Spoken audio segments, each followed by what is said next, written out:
Bon, bah écoutez, on va bientôt commencer. Alors vous avez les plans, les textes, tout ce qu'il vous faut. Et regardez bien avec moi si vous avez tout ça. Et donc nous commençons. Alors c'est notre 9e séance consacrée donc à la lecture de l'Esprit des lois de Montesquieu. Et puisque cette séance donc est filmée encore une fois sur YouTube, j'indique qu'elle est la suite de celle du 23 mars 2025 qui avait pour titre Montesquieu et la liberté politique et qu'elle s'inscrit dans le cadre des activités de Philopop, Association populaire de philosophie du Havre.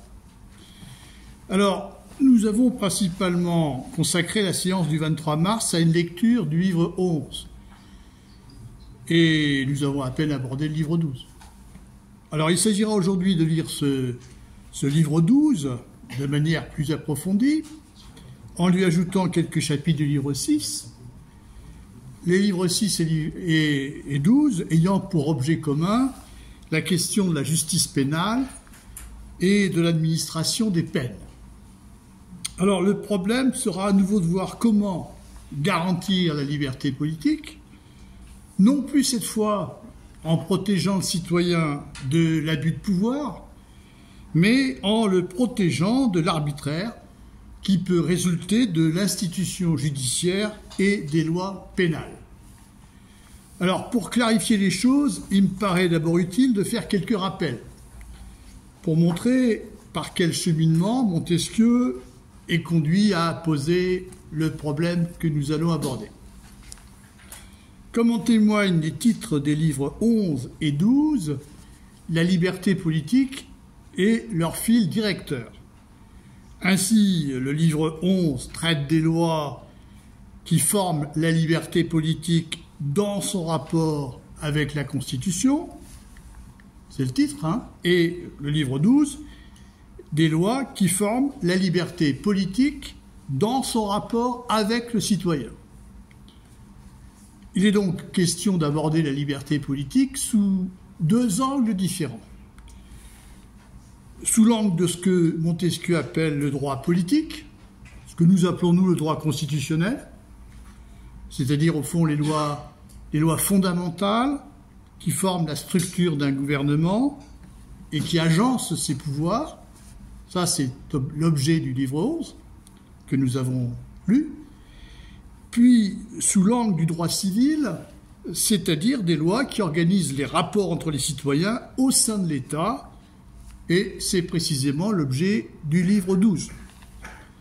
Alors, comme l'a montré le livre 11, il ne suffit pas d'instaurer un gouvernement modéré, ce que nous appelons nous un État de droit, pour protéger le citoyen de l'arbitraire du pouvoir. Il faut encore s'assurer que dans ce gouvernement, il ne puisse pas y avoir d'abus de pouvoir. Et comme on l'a vu, il y a abus de pouvoir quand, d'une part, le pouvoir législatif et le pouvoir exécutif sont dans les mêmes mains, et quand, d'autre part, le pouvoir judiciaire, qui est chargé de punir les crimes et de juger des différends entre les particuliers, n'est pas séparé des deux autres. Lorsque le pouvoir législatif et le pouvoir exécutif sont concentrés dans les mêmes mains, je rappelle la citation, vous l'avez lu, on peut craindre que le même monarque ou le même Sénat ne fasse des lois tyranniques pour les exécuter tyranniquement. Chapitre 6 du livre 11. Les lois sont tyranniques en ce qu'elles oppriment, en ce qu'elles ne protègent pas, car elles ne sont alors que les décrets arbitraires d'un homme ou d'une assemblée qui concentrent les pouvoirs, le pouvoir de faire les lois et le pouvoir de les exécuter.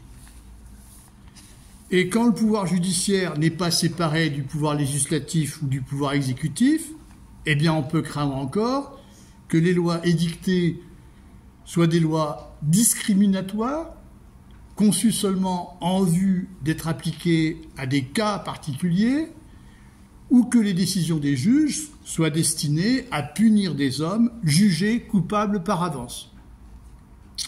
Alors vous mesurez ainsi ce que veut dire être libre pour un citoyen, comme nous l'avons vu la dernière fois. Ce n'est pas être soumis au décret arbitraire d'un pouvoir, ce n'est pas être soumis à l'arbitraire d'un homme ou d'une assemblée. Un homme qui, par exemple, parce qu'il a du pouvoir, est tenté d'en abuser si aucun autre pouvoir ne vient l'arrêter. Et on se rappelle à ce sujet que Montesquieu ne définit pas la liberté politique comme l'exercice de sa volonté, mais comme cette tranquillité d'esprit, c'est son expression, dont bénéficie le citoyen lorsqu'il est protégé de l'arbitraire de la volonté des autres, à commencer par l'arbitraire de la volonté de ceux qui détiennent du pouvoir. Alors ici, il faut faire attention au titre du livre 11, qui montre que la liberté n'est pas une donnée naturelle qui préexiste à la société, et qui montre qu'elle est formée dans son rapport avec la Constitution. Et j'insiste sur le verbe « former ».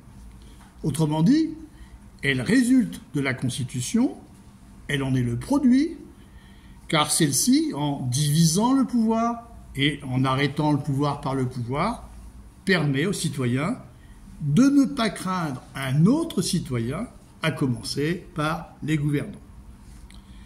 Mais comme l'indique Montesquieu au début du livre 12, ce n'est pas suffisant. Et vous lirez avec moi le premier texte, sur la première page, chapitre 1, livre 12, le début. Vous lisez ainsi: « Ce n'est pas assez d'avoir traité de la liberté politique dans son rapport avec la Constitution, il faut la faire voir dans le rapport qu'elle a avec le citoyen. » Et il poursuit: « J'ai dit que dans le premier cas, elle est formée par une certaine distribution des trois pouvoirs, mais dans le second, il faut la considérer sous une autre idée. Elle consiste dans la sûreté ou dans l'opinion que l'on a de sa sûreté. » Fin de citation, j'arrête là ma lecture. Donc il ne suffit pas d'aborder la liberté politique sous l'angle des institutions politiques, car elle est surtout un sentiment, le sentiment d'être en sûreté, ou comme l'écrit Montesquieu, elle est l'opinion que l'on a de sa sûreté. Ce sentiment n'est pas seulement le produit des institutions politiques, il dépend surtout des mœurs et des coutumes qui existent dans une société. Et là encore, je cite Montesquieu dans le même chapitre, plus loin, ligne 16 à peu près, oui c'est ça, j'ai souligné le passage, mais dans le rapport avec le citoyen, des mœurs, des manières, des exemples reçus peuvent la faire naître et de certaines lois civiles la favoriser, comme nous allons voir dans ce livre-ci. Il s'agit donc d'un sentiment tributaire des mœurs d'une société que les lois civiles, qui règlent les rapports entre les citoyens, que les lois civiles peuvent favoriser ou au contraire contrarier. Et parmi ces lois civiles, il sera surtout question des lois pénales, comme on va le voir en étudiant le livre 12. Lois pénales que Montesquieu nomme les lois criminelles. C'était le nom qu'elles avaient à l'époque. Alors, dans la mesure où ce sentiment ne reflète pas nécessairement la réalité des institutions politiques, mais est relativement autonome par rapport à elles, eh bien Montesquieu va jusqu'à dissocier deux aspects de la liberté politique. D'un côté, la liberté politique au sens strict, qui est le produit de la Constitution, et qu'on peut appeler la liberté de constitution, et puis de l'autre, la liberté du citoyen, c'est-à-dire l'opinion qu'il a de sa sûreté, qui n'a pas un sens politique, car elle relève principalement des mœurs, des usages de la société. Et cette liberté, les penseurs libéraux au XIXe siècle l'appelleront la liberté civile. Ainsi, selon cette distinction, il est tout à fait concevable que je sois libre politiquement sans l'être civilement et réciproquement. Il se peut que la Constitution me protège de l'abus de pouvoir sans que pour autant je me sente libre. Et c'est le cas quand je vis dans une société où l'institution judiciaire, même indépendante, juge les citoyens en référence à des lois injustes et me condamne au bûcher pour avoir blasphémé. Ou si je prends un exemple un peu plus moderne, si elle me condamne à une peine infamante en raison d'une orientation sexuelle jugée scandaleuse. Et vous savez qu'il a fallu attendre longtemps pour que l'homosexualité ne soit plus considérée comme un délit dans notre propre pays. Et réciproquement, il se peut que des lois pénales soient justes et favorisent la liberté civile, sans que pour autant le citoyen soit protégé par une constitution contre l'abus de pouvoir. Alors en pratique, on peut remarquer qu'une distinction aussi nette entre la liberté de constitution et la liberté civile est assez peu probable. Il y a peu de chances que là où le pouvoir législatif et le pouvoir exécutif sont concentrés dans les mêmes mains, il y a peu de chances que l'institution judiciaire soit indépendante et que les lois pénales soient autrement que tyranniques. Car celui qui concentre ainsi le pouvoir et dispose des moyens, celui qui concentre ainsi les pouvoirs et qui dispose ainsi des moyens d'abuser du pouvoir, eh bien, il est probable que cet homme s'efforcera toujours d'imposer une législation pénale injuste et oppressive afin précisément de renforcer son pouvoir.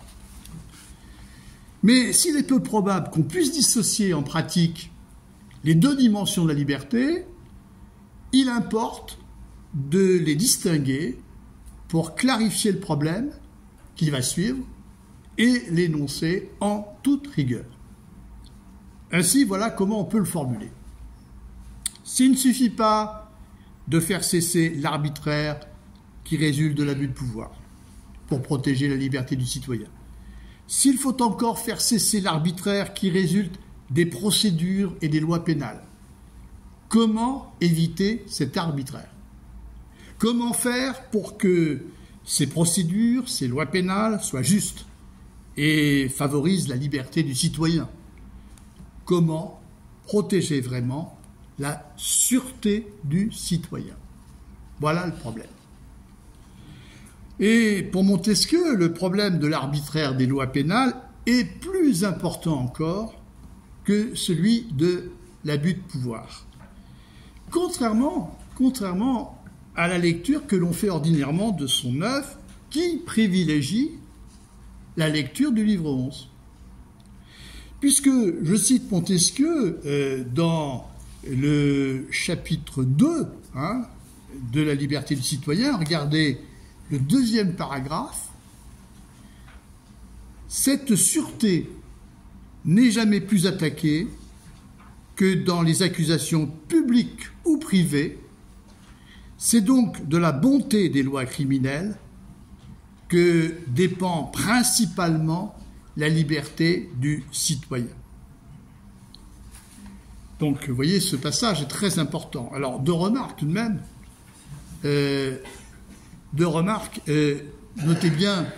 Notez bien les adverbes « jamais plus attaqué »,« principalement », qui soulignent au fond que c'est là un aspect encore plus important de la question de la liberté politique. Et deuxième remarque, évidemment, celle que je faisais tout à l'heure, les lois pénales sont appelées par Montesquieu les lois criminelles, c'est la même chose. Donc, je résume la situation, si vous voulez. comment se sentir en sûreté si on peut être accusé impunément de n'importe quel crime, sans aucune preuve, si on est à la merci de la diffamation, si on peut être arrêté sans être entendu, sans savoir de quoi on est accusé, et encore s'il n'y a aucune procédure pour vérifier le bien-fondé de l'accusation. Si la question des lois criminelles est aussi importante, c'est comme on l'a déjà dit, parce que ces lois sont parmi les lois civiles celles qui ont, avec la sûreté des citoyens, le rapport le plus sensible. Elles mettent en jeu leur honneur, leur fortune, leur vie et leur liberté, comme l'écrit Montesquieu dans le livre 6. Or, ces lois sont arbitraires quand, je cite Montesquieu, la peine descend du caprice du législateur. C'est-à-dire quand la loi est seulement l'expression de sa volonté, quel que soit d'ailleurs ce législateur, qu'il soit un homme, une assemblée, ou qu'il soit le peuple assemblé. Et ici, il faut lire avec attention le premier paragraphe du chapitre 4 du livre 12. Je lis. C'est le triomphe de la liberté lorsque les lois criminelles tirent chaque peine de la nature particulière du crime. Tout l'arbitraire cesse, la peine ne descend point du caprice du législateur, mais de la nature de la chose. Et ce n'est point l'homme qui fait violence à l'homme. Est-ce qu'on peut allumer, si c'est possible? Est-ce qu'on peut allumer? Pardon. Merci. Alors, ce texte est très important car il va permettre de comprendre à quelles conditions les lois criminelles sont justes et favorisent la liberté du citoyen.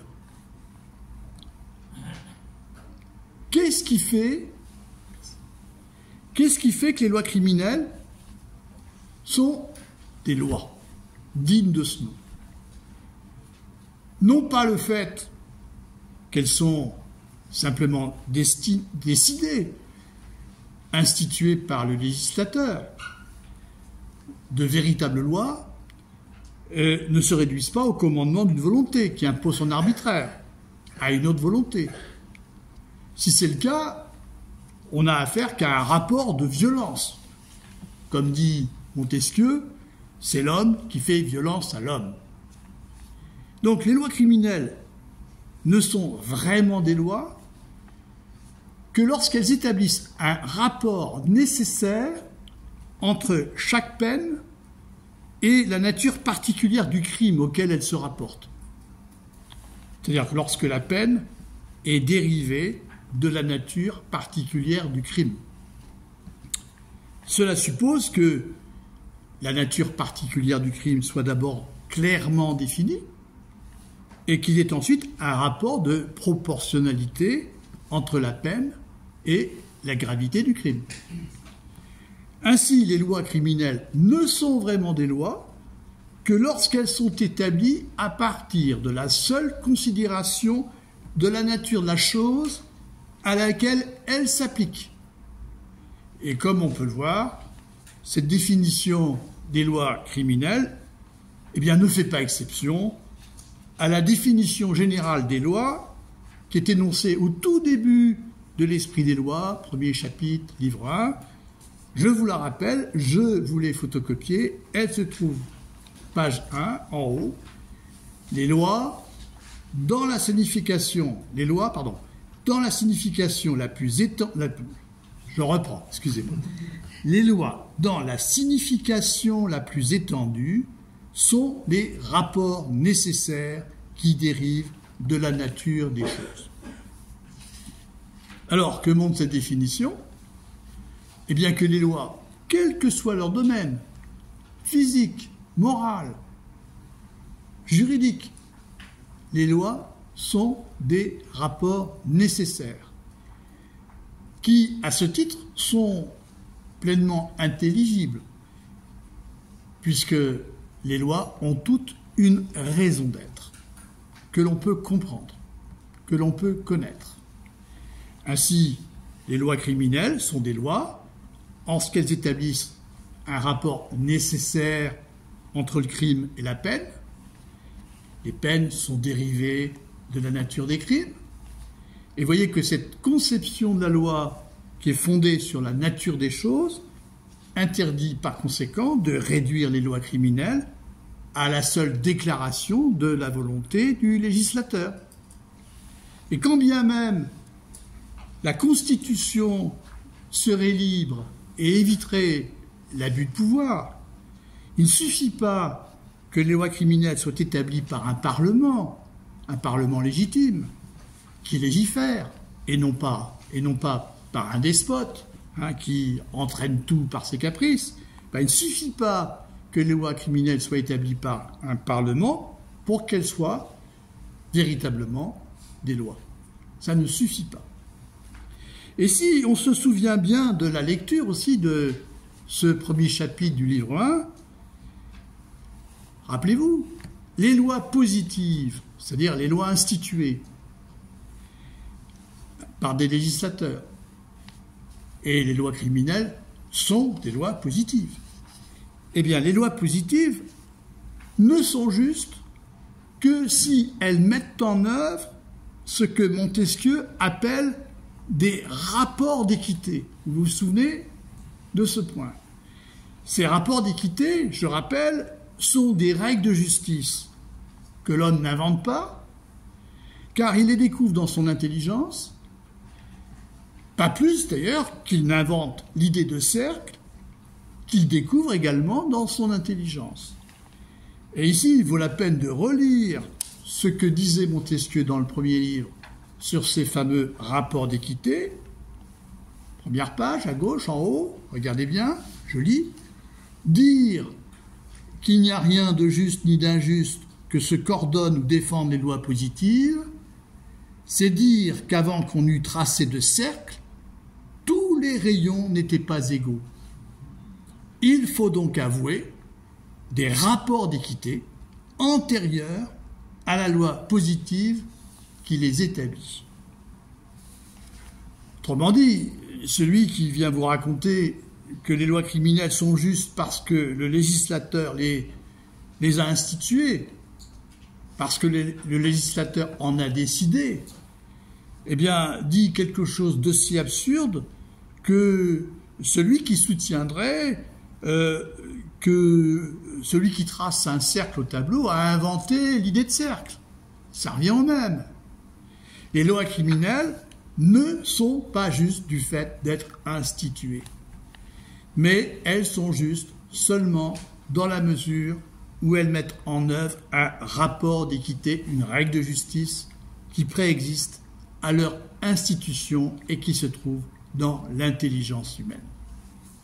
Et précisément, ces lois criminelles dont nous parlons, eh bien, elles vont mettre en œuvre le 4e rapport d'équité qui est cité par Montesquieu dans le chapitre 1er du livre 1, que je vous ai souligné. Regardez bien la suite du texte, la fin de cet extrait. Un être intelligent qui a fait du mal à un être intelligent mérite de recevoir le même mal.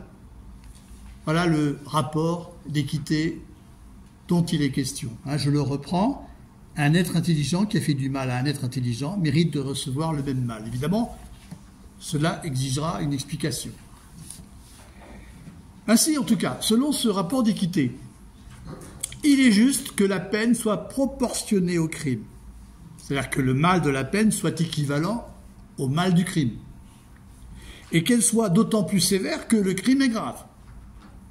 Et comme on le verra, Montesquieu distingue et hiérarchise 4 classes de crimes, des moins graves aux plus graves, dans le chapitre 4, afin de déterminer pour chacun des crimes la peine qui lui est proportionnée.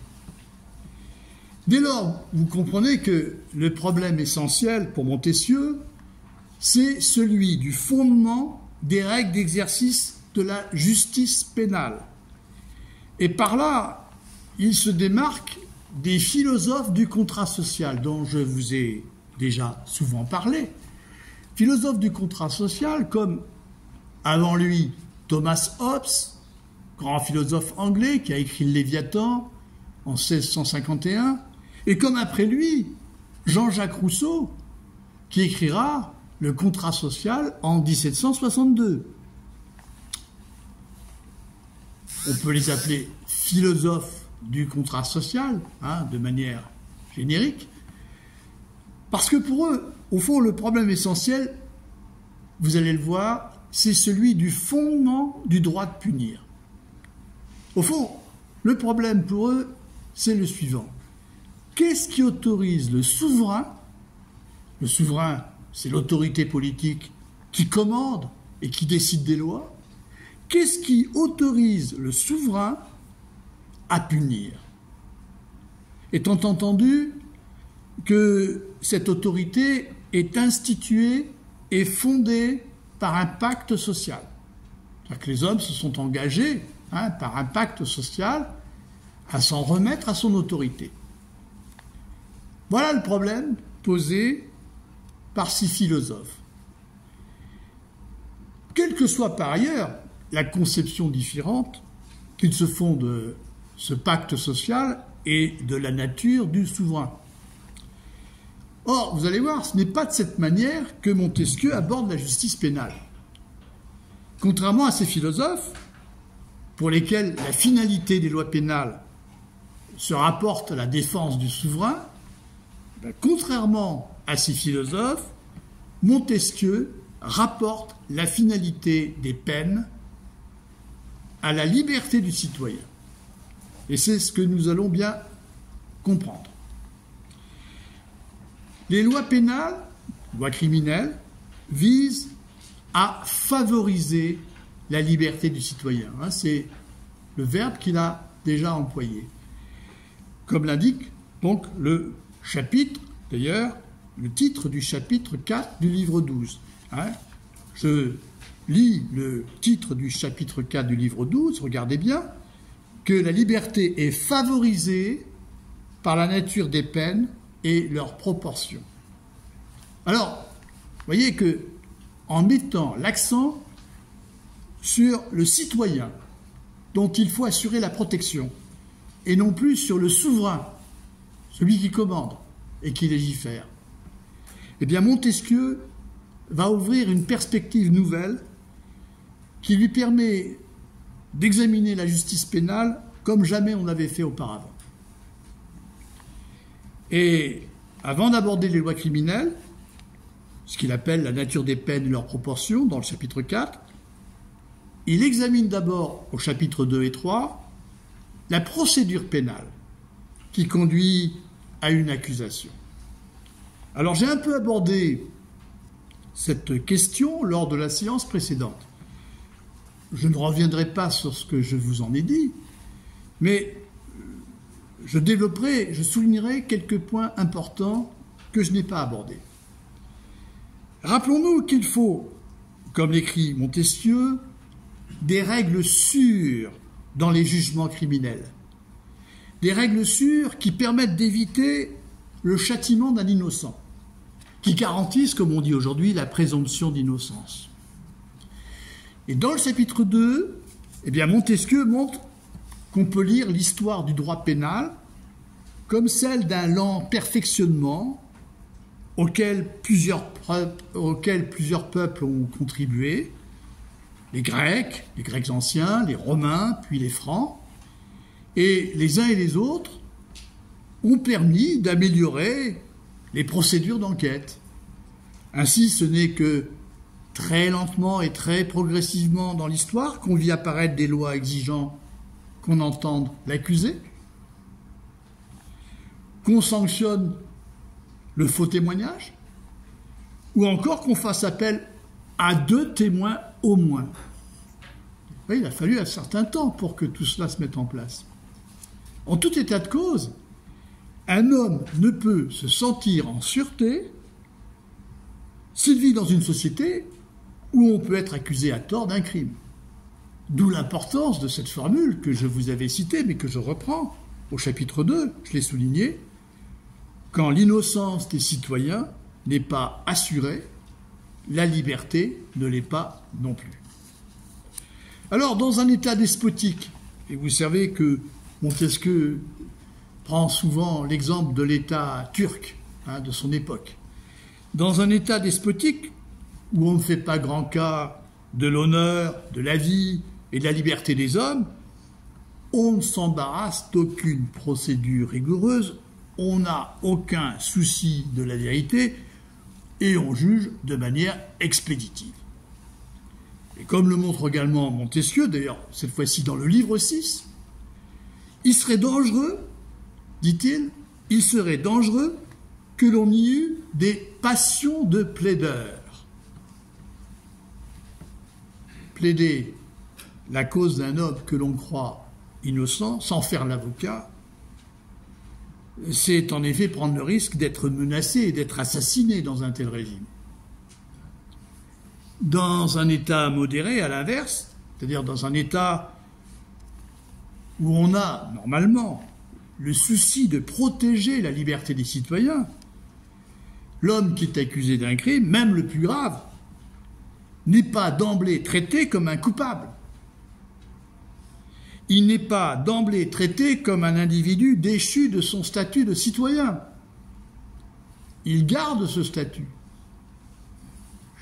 jusqu'à ce qu'il soit jugé et reconnu coupable et que sa peine soit prononcée. Et sur ce point, le propos de Montesquieu est très différent de celui que tiendra Rousseau dans son Contrat social. Et pour bien comprendre l'analyse de Montesquieu, il vaut la peine de les confronter. Brièvement, je vous rassure. Pour Rousseau, je vous ai photocopié un petit extrait du Contrat social. On le lira tout à l'heure.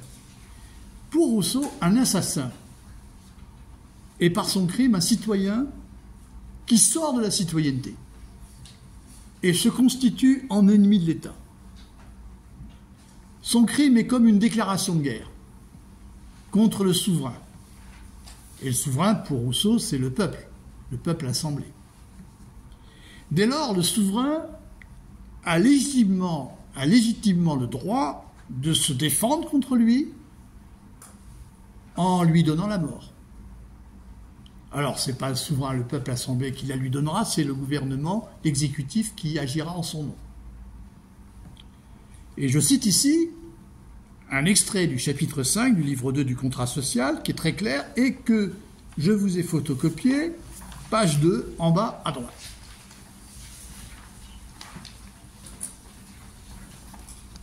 D'ailleurs, tout malfaiteur attaquant le droit social devient par ses forfaits rebelle et traître à la patrie. Il cesse d'en être membre en violant ses lois. Et même, il lui fait la guerre.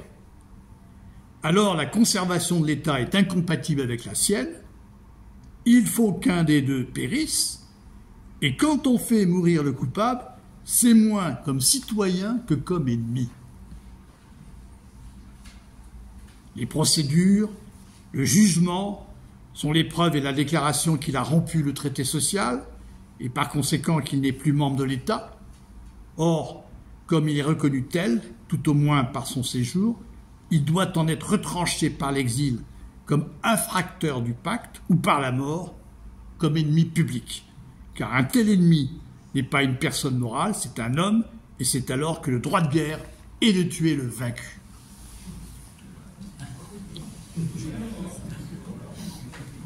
Ainsi, pour Rousseau, vous voyez, la peine de mort, c'est un acte de guerre qui répond à la déclaration de guerre que constitue le crime.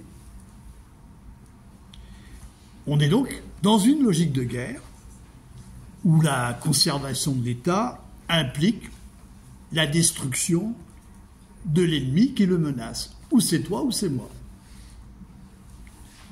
Tel n'est pas le propos de Montesquieu.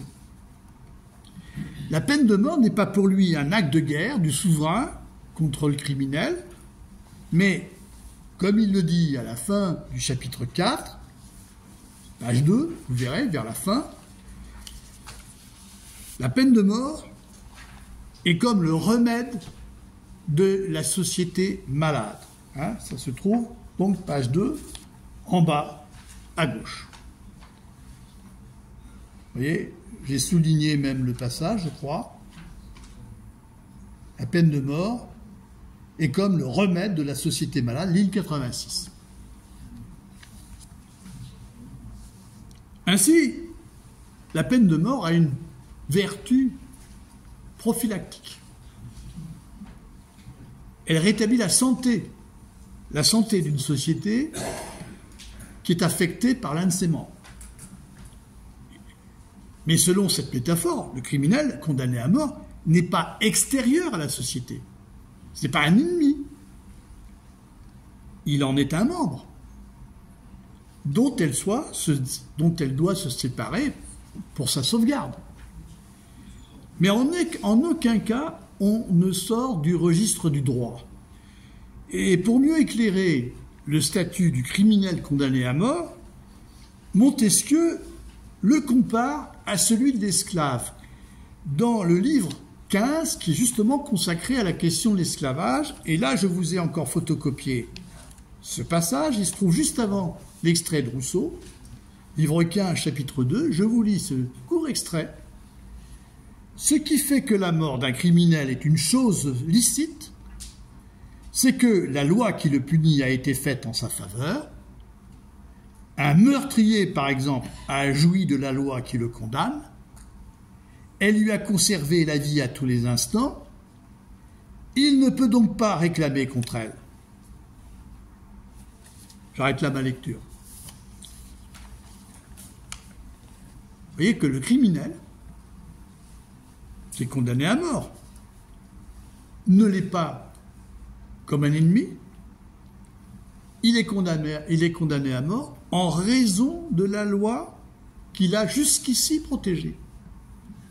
S'il a vécu jusqu'ici en sécurité, c'est grâce à la protection de la loi. Et en portant atteinte à la sûreté d'un autre citoyen par son crime, eh bien, il s'est mis en position de sa propre initiative d'être privé de la sûreté qui lui était assurée par la loi. Vous voyez ?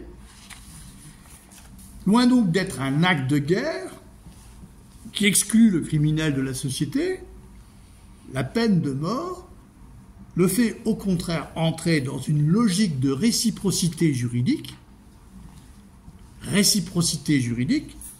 qui met en œuvre le 4e rapport d'équité dont je vous ai parlé tout à l'heure, parce que regardez bien encore le même passage, là où vous avez le terme de remède, hein, ligne 84-86, voyez ce que dit ici Montesquieu.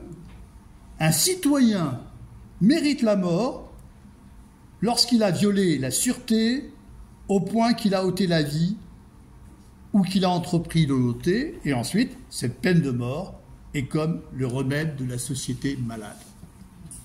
Alors, vous me direz, qu'est-ce que ça change ? Qu'est-ce que ça change ? Oh, je vous vois tout de suite venir. Qu'est-ce que ça change ? Qu'on fasse de la peine de mort un acte de guerre ou une peine qui relève du droit, franchement, on ne voit pas trop la différence. Alors, c'est vrai que Montesquieu est partisan de la peine de mort, car pour lui, elle est utile à la société. Il n'y a pas grand monde au XVIIIe siècle qui envisage qu'il puisse en être autrement, hein, qu'on puisse punir autrement que par la peine de mort dans certains cas. Le premier à condamner la peine de mort, à demander son abrogation, c'est l'Italien Cesare Beccaria, qui publie en 1764 un traité des délits et des peines. Mais, comme je vais essayer de vous le montrer, à bien des égards, le raisonnement que développe Montesquieu ouvre la voie à Beccaria, qu'il a lu attentivement, qui est un héritier de Montesquieu et qui est aussi un héritier de Rousseau. Il a lu les deux attentivement. En plaçant en effet la peine de mort sur le terrain de l'utilité sociale, Montesquieu ouvre une approche qui conduira Beccaria à conclure qu'un citoyen qui devient criminel ne peut jamais être une menace pour l'état de droit. Ou comme dit Beccaria, sous le règne paisible de la légalité.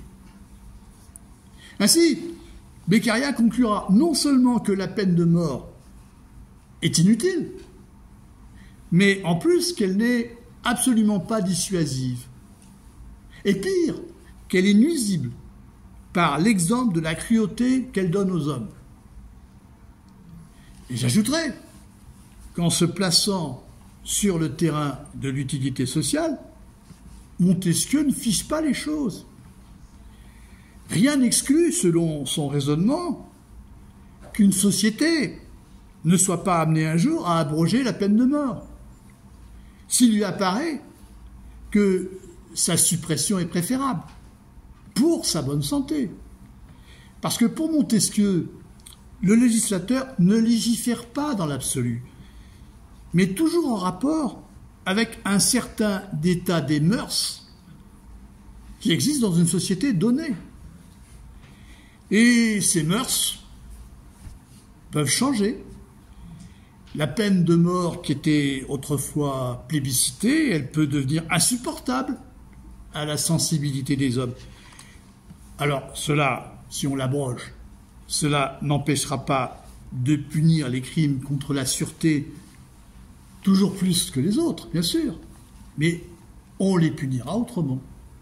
Donc vous voyez, Montesquieu, d'une certaine façon, ouvre la voie à une réflexion qui rend possible l'abrogation de la peine de mort. Quoi qu'il en soit, le but des peines, et cela inclut pour Montesquieu la peine de mort, le but des peines n'est pas de faire souffrir. Et de cela aussi se souviendra Beccaria. En tant que la peine est un mal appliqué au coupable qui répond au mal qu'il a commis par son crime, elle ne vise pas une souffrance, mais la privation d'un avantage social. Et ça, c'est très intéressant. Alors, quand on lit Montesquieu, surtout la fin du chapitre 4, on pourrait croire qu'en utilisant le terme de supplice, par lequel il désigne la peine capitale, eh bien, il y voit le moyen d'infliger des souffrances particulièrement cruelles aux condamnés. Il n'en est rien. Il n'en est rien parce que Montesquieu reprend effectivement le terme, c'est le terme en usage, mais pour en subvertir le sens. Et comme il l'écrit, toujours dans ce passage, lignes 79 à 81, le supplice, je cite, est une espèce de talion qui fait que la société refuse la sûreté à un citoyen qui en a privé ou qui a voulu en priver un autre. Je vais repérer ce passage. Une espèce de talion, écrit-il. Une espèce de talion, ça ne signifie pas la loi du talion. Il y a une nuance importante. Il s'agit, là encore, de retourner au criminel le mal qu'il a commis, de le priver de l'avantage qu'il a voulu ôter à celui qu'il a tué ou voulu tuer. Et l'espèce de talion ne désigne donc rien d'autre que la perte de cet avantage qu'il a fait perdre lui-même à sa victime. Il ne s'agit donc pas d'infliger au coupable des souffrances équivalentes à celles qu'il a infligées à sa victime, en prenant en considération la manière plus ou moins cruelle dont il l'a assassiné. Et c'est d'ailleurs pourquoi Montesquieu ne parle pas de la loi du talion, mais d'une espèce de talion. En tout cas, l'usage que fait Montesquieu du terme de supplice est très éloigné de la signification qu'il y est donnée à son époque sous l'Ancien Régime. Sous l'Ancien Régime, qu'est-ce qu'on entend par le supplice? On entend une pratique qui consiste à infliger publiquement à un criminel toute une série de souffrances extrêmes avant de le faire mourir, pour laver l'affront qu'il est censé avoir commis par son crime contre la majesté du roi. Et pour en avoir une idée, il faut lire le compte-rendu officiel de l'exécution de Damien, le 2 mai 1757, condamné pour régicide, que Michel Foucault fait paraître au début de son livre « Surveiller et punir », et dont on avait parlé il y a 2 ans. Alors, je résume la description. On commence par briser les os avec une barre de fer de ce pauvre homme. Ensuite, on l'écartèle, on écartèle le corps du supplicié en faisant tirer ses membres par des chevaux.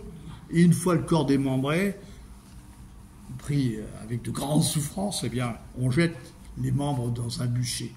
Alors, vous voyez, vous avez affaire à toute une violence ritualisée, méthodique, qui est destinée à manifester sur le corps du supplicié la force et la majesté du souverain qui a été outragé. Vous voyez, c'est comme ça que le supplice est envisagé. Vous voyez bien que Montesquieu s'écarte considérablement de cette conception du supplice. Alors, après avoir montré l'importance de la procédure pénale et précisé le statut du criminel, il est nécessaire d'établir une juste qualification des crimes. Étant entendu, bien sûr, que l'arbitraire de leur qualification risque d'entraîner une répression arbitraire. Alors, il y a danger d'arbitraire quand l'accusation de crime peut viser n'importe quelle action. En la matière, le comble de l'arbitraire est atteint par le romain Sylla, qui, au 1er siècle avant notre ère, c'était un homme politique à Rome, qualifiait une infinité d'actions du nom de meurtre pour trouver partout des meurtriers et se débarrasser ainsi de ses opposants. C'est ce que montre Montesquieu au chapitre 15 du livre 6. La qualification est arbitraire lorsqu'elle désigne aussi comme crime n'importe quelle action indifférente. J'entends par là une action qui ne met pas en danger la société. De quel type d'action indifférente s'agit-il? Du port d'un vêtement, d'une manière de manger, etc. Le législateur qui fait des lois pour réprimer le port d'un vêtement fait preuve de ce que Montesquieu appelle au livre 19 une tyrannie d'opinion.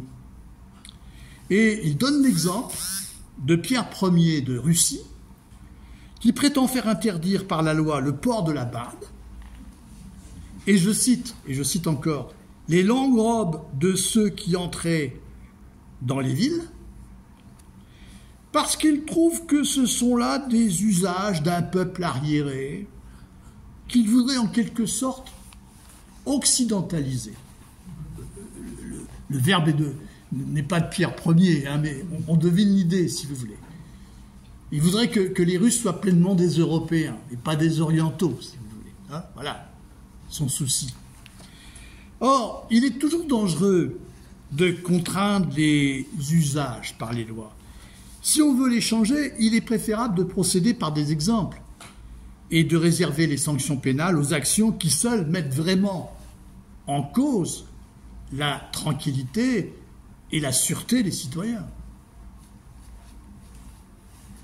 La qualification est arbitraire encore lorsqu'elle porte sur des crimes dont le contenu est tellement vague qu'ils autorisent n'importe quel abus de pouvoir. Ainsi, les accusations de crimes de lèse-majesté, auxquelles Montesquieu consacre plusieurs chapitres dans son livre 12. Une question vraiment qui je dirais, qui l'obsède. Les accusations de crimes de lèse-majesté, c'est-à-dire de manquement de respect à l'égard du souverain, ou d'hérésie, ou encore de magie, eh bien, ce sont là des accusations qui servent de prétexte au pouvoir pour infliger les peines les plus radicales. Et voyez ce que dit Montesquieu du crime de lèse-majesté au chapitre 7 du livre 12. Page 2 à droite. Chapitre 7 du crime de lèse-majesté. Les lois de la Chine décident que quiconque manque de respect à l'empereur doit être puni de mort. Comme elles ne définissent pas ce que c'est que ce manquement de respect, tout peut fournir un prétexte pour ôter la vie à qui l'on veut et exterminer la famille que l'on veut. Et je vais à la conclusion. C'est assez que le crime de lèse-majesté soit vague pour que le gouvernement dégénère en despotisme.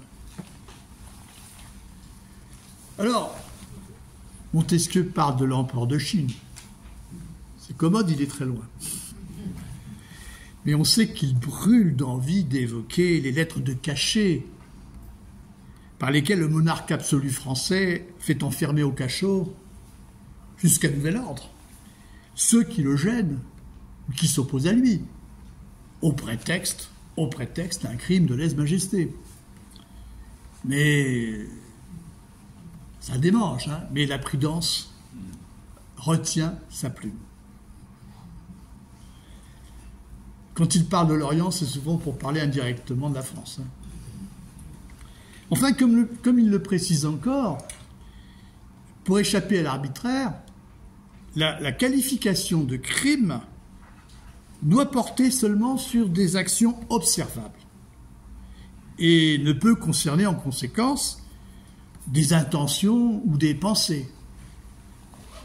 C'est ce qu'écrit Montesquieu au chapitre 11, je le cite, « Les lois ne se chargent de punir que les actions extérieures ». Alors, à la nécessité d'une juste qualification des crimes s'ajoute celle d'une juste classification et d'une juste hiérarchisation qui permettent de leur appliquer des peines graduées en fonction de leur gravité. Et c'est ainsi qu'au chapitre 4, chapitre essentiel du livre 12, Montesquieu distingue 4 classes de crimes qui vont des moins graves aux plus graves. Vous avez d'abord les crimes qui choquent la religion,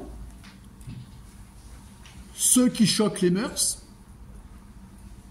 ceux qui choquent la tranquillité des citoyens, et enfin les crimes contre la sûreté des citoyens, qui sont les plus graves.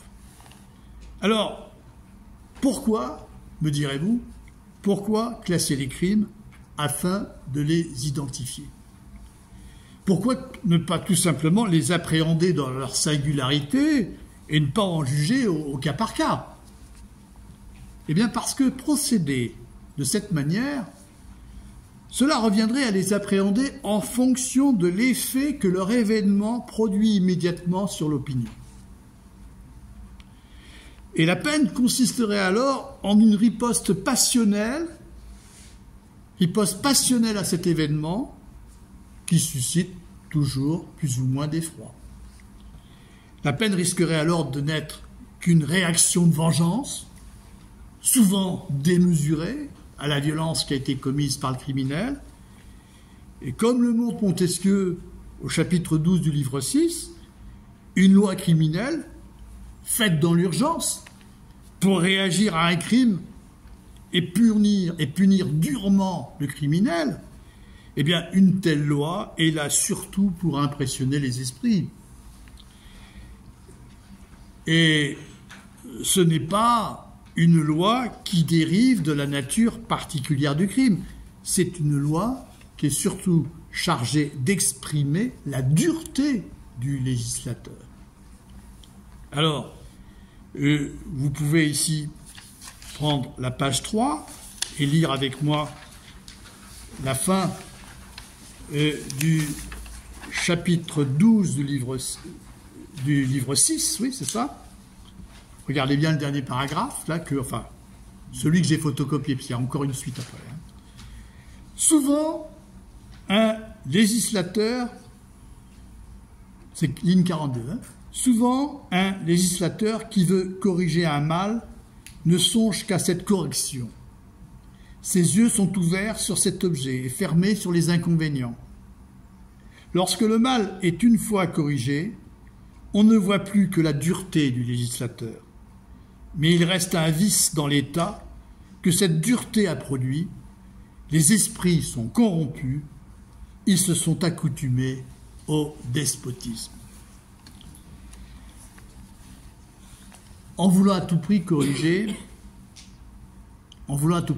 un crime par une loi qui est faite dans l'urgence et qui est destinée à frapper le criminel, eh bien, qu'est-ce qu'on fait? Qu'est-ce que fait le législateur? Il accoutume au despotisme, loin de cultiver l'esprit de justice. Il accoutume au despotisme. Alors, à chaque crime impressionnant, on fera une loi. Et puis encore une autre loi. Et on ne cesse ainsi de légiférer, au coup par coup.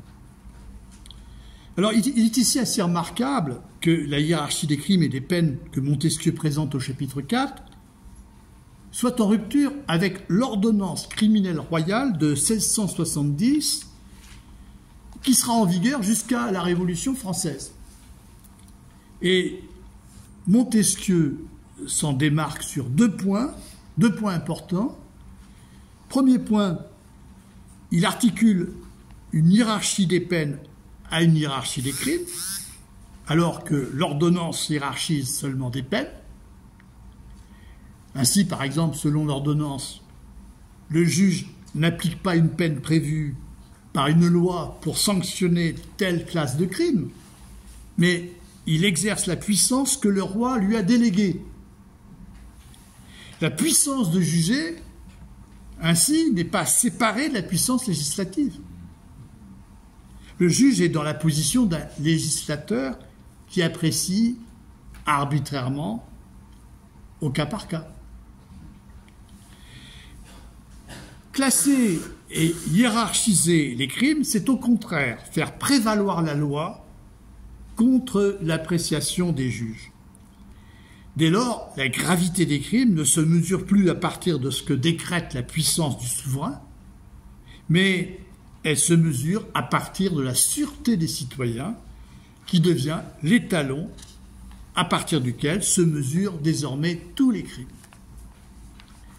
Deuxième point, Montesquieu renverse la hiérarchie admise dans l'ordonnance qui accorde une importance majeure aux crimes contre la religion.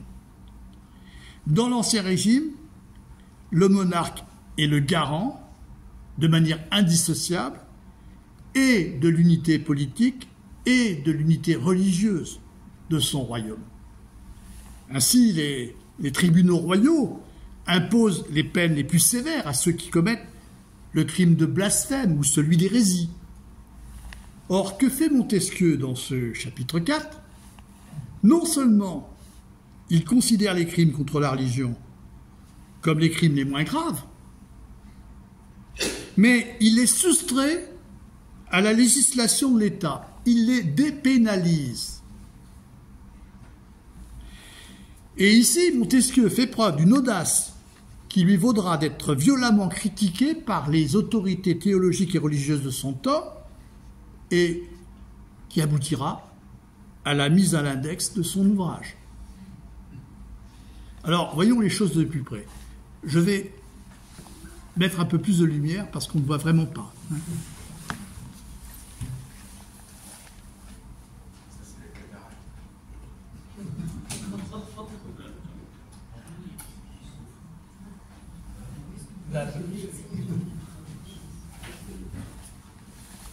Alors, voyons les choses de plus près. Excusez-moi pour cet intermède.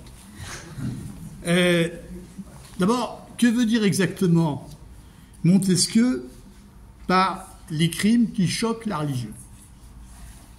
Alors il faut ici entendre par cette dénomination les crimes qui intéressent et attaquent la religion en tant que telle, que Montesquieu appelle les sacrilèges simples dans son texte, les sacrilèges simples, comme par exemple la profanation d'une hostie ou un blasphème,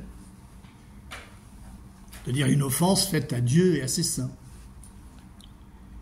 Et que mérite un tel crime? Quelle peine? Eh bien, une peine seulement ecclésiastique. Je lis Montesquieu, hein.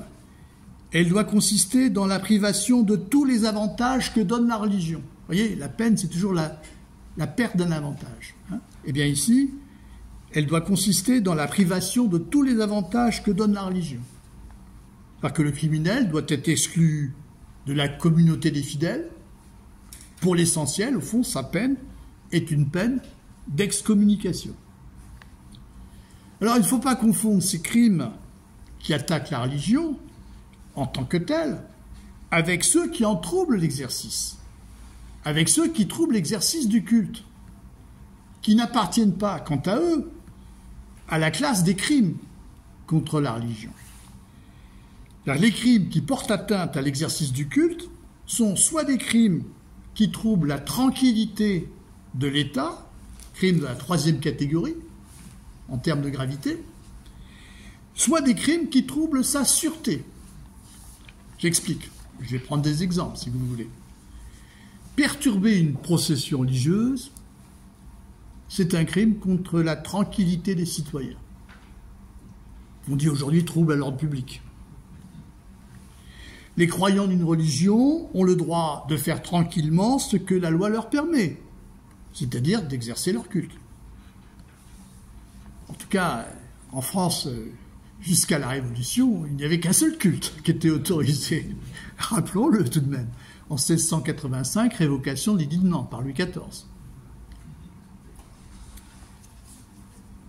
Incendier une église, j'ajoute pour les temps modernes, une synagogue, une mosquée, quelque temple que ce soit, assassiner un prêtre ou le croyant d'une religion dans son lieu de culte, ce ne sont pas là des crimes contre la religion, ce sont des crimes contre la sûreté des citoyens. Et ce sont les crimes les plus graves. Mais le plus intéressant dans ce chapitre 4, c'est de lire les raisons pour lesquelles Montesquieu exclut que les crimes contre la religion soient de la compétence de l'État. C'est de comprendre pourquoi il les dépénalise. Et là, vous lisez avec moi ce passage très intéressant et très important qui se trouve donc page 2, chapitre 4, lignes 25 à 35. Lignes 25 à 35. C'est en haut à gauche. Dans les choses qui troublent la tranquillité ou la sûreté de l'État, les actions cachées sont du ressort de la justice humaine. Mais dans celles qui blessent la divinité, là où il n'y a point d'action publique, il n'y a point de matière de crime. Tout s'y passe entre l'homme et Dieu, qui sait la mesure et le temps de ses vengeances. Que si, confondant les choses, le magistrat recherche aussi le sacrilège caché, il porte une inquisition sur ce genre d'action où elle n'est point nécessaire. Il détruit la liberté des citoyens. Il détruit la liberté des citoyens en armant contre eux le zèle des consciences timides et celui des consciences hardies. Fin de citation. Alors, un petit commentaire. Que des enquêtes soient menées pour découvrir des actions qui sont des crimes contre la tranquillité ou la sûreté de l'État, c'est du ressort de la justice humaine. Mais il n'est pas de son ressort de mener une enquête d'envisager une inquisition, ça veut dire la même chose, pour découvrir des actions qui ne regardent pas la société des hommes, mais sont une affaire entre l'homme et Dieu. Ainsi, les actions qui blessent la divinité, comme le blasphème, eh bien, elles sont hors de la compétence des tribunaux humains. Comme dit Montesquieu, il n'y a point de matière de crime. Ça ne regarde pas l'État, ça ne regarde pas les tribunaux humains. Ils ne sont pas compétents pour en juger. Mais en mettant la justice et la force publique au service de ce type d'enquête, le magistrat qui procède ainsi pratique une confusion des genres. Non seulement il a tort de se déclarer compétent, mais ce genre d'inquisition qui porte, je le répète, sur des actions qui blessent la divinité, ce genre d'inquisition n'a plus de règles ni de bornes. Car il ne s'agit plus d'un crime proportionné à la nature humaine, mais d'une injure faite à Dieu qu'il se met en tête de venger. La conséquence est alors que l'accusé, qui est livré aux ailes de ce magistrat, est d'emblée présumé coupable. Il ne s'agit pour le magistrat que de lui arracher des aveux. Et ainsi, l'accusé ne dispose plus d'aucune protection pour se défendre. Une telle pratique inquisitoriale détruit inévitablement la liberté des citoyens. Alors, vous voyez que Montesquieu ne dénonce pas seulement le fanatisme des tribunaux d'inquisition, il en démontre le fonctionnement. Les inquisiteurs prétendent venger Dieu pour les offenses qu'il a reçues. Ils prétendent ainsi parler au nom de Dieu. Ils prétendent savoir ce qui se passe entre l'homme et Dieu. Or, si Dieu est offensé, lui seul le sait. Et c'est à lui seul de se venger, car lui seul sait comment le faire et par quelle peine. Je reprends ce court passage de Montesquieu. Tout s'y passe entre l'homme et Dieu, qui sait la mesure et le temps de ses vengeances. Et dans le paragraphe suivant, Montesquieu ajoute cette phrase très importante: le mal est venu de cette idée qu'il faut venger la divinité. Mais il faut faire honorer la divinité et ne la venger jamais. Et cette formule vaudra à Montesquieu une très sévère critique des théologiens de la Sorbonne. Ah, je peux vous le dire. Alors, de quel mal parle ici Montesquieu? Du fanatisme.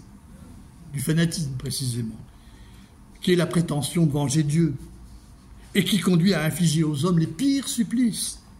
Puisque, je lis la suite, en effet, poursuit-il, si l'on se conduisait par cette dernière idée, quelle serait la fin des supplices? Si les lois des hommes ont à venger un être infini, elles se régleront sur son infinité et non pas sur les faiblesses, sur les ignorances, sur les caprices de la nature humaine. Vous voyez que l'idée qu'il faut venger Dieu aboutit à la conséquence que puisqu'il faut régler les peines sur l'infinité de Dieu, eh bien il faut infliger des peines infinies pour venger l'être infini. Et voilà pourquoi les supplices pratiqués pour venger Dieu sont d'une extrême cruauté. Alors, quelques mots pour finir sur l'administration des peines, parce que c'est un aspect aussi du problème.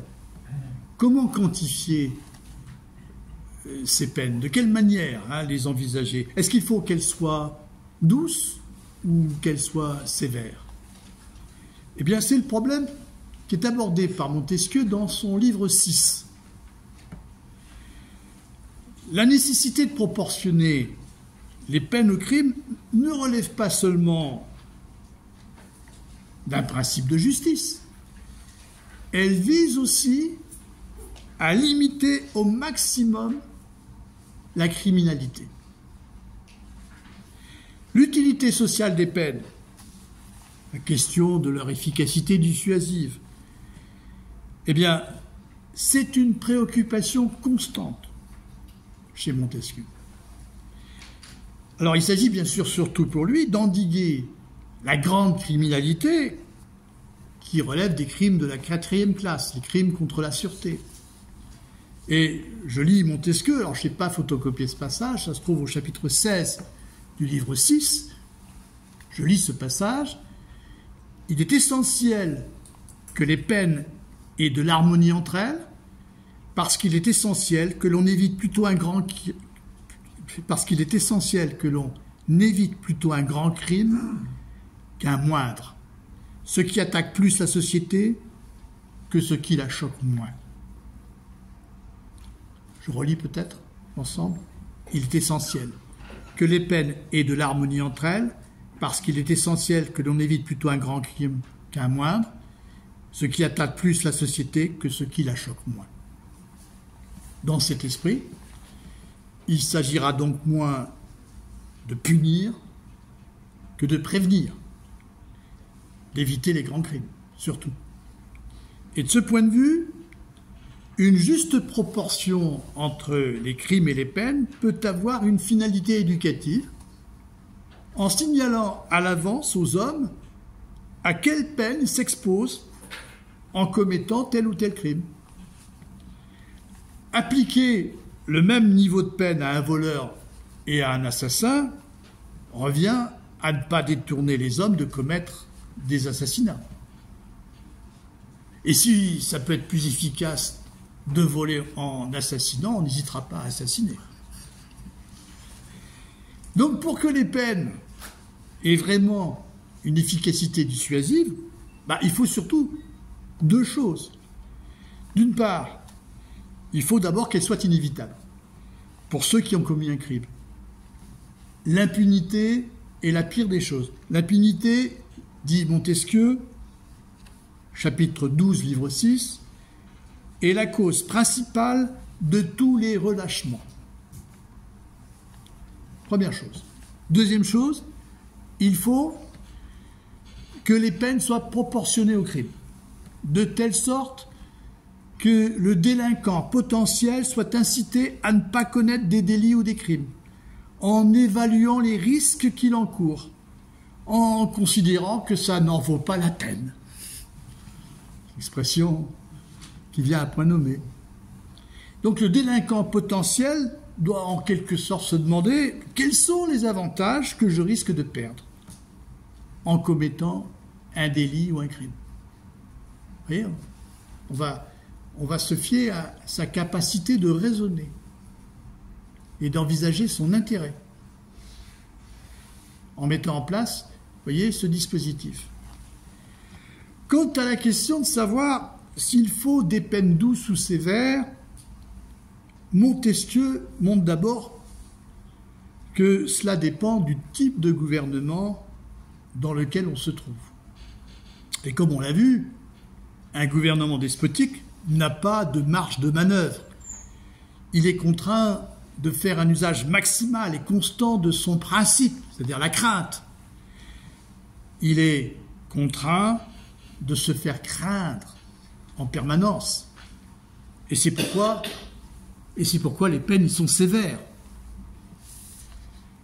Ce n'est pas le cas des gouvernements modérés, où les peines sont plus douces et plus rares, car les hommes sont mus par d'autres principes, comme l'honneur dans les monarchies, ou comme la vertu dans les républiques, principes qui les incitent à obéir d'eux-mêmes aux lois sans qu'il soit nécessaire de les réprimer, ou sans qu'il soit nécessaire de beaucoup les réprimer. Mais de manière générale, on peut observer que les peines sévères n'enrayent pas la criminalité. contrairement à ce qu'on croit. Au contraire, des peines trop violentes, trop fréquentes, endurcissent la sensibilité des hommes et leur imagination s'y accoutume. Dans un gouvernement despotique, comme les hommes n'espèrent rien, n'espèrent plus rien, ils n'ont rien à gagner, ils ne craignent pas finalement de se livrer aux pires exactions. La seule chose qu'ils craignent, c'est la mort, c'est tout. Mais ils n'attendent rien à la vie. Donc quand on se laisse aller à des peines sévères, trop fréquentes, même dans un gouvernement modéré, eh bien, dans ce cas-là, le législateur est tenté par une fuite en avant. Recourir à des peines encore plus sévères qui, à leur tour, finissent par ne plus avoir d'effet. C'est-à-dire que le législateur entre dans une surenchère répressive qui rend les peines de moins en moins efficaces. Et donc, ce que montre Montesquieu dans son fameux livre 6 sur les peines, eh bien, c'est que l'efficacité dissuasive des peines ne consiste pas dans un recours démesuré à la violence. Et comme il le dit, regardez bien, page 3, c'est le chapitre 6, livre 6, livre 6, chapitre 12, chapitre 12. Regardez le début du texte, voyez ce qu'écrit Montesquieu.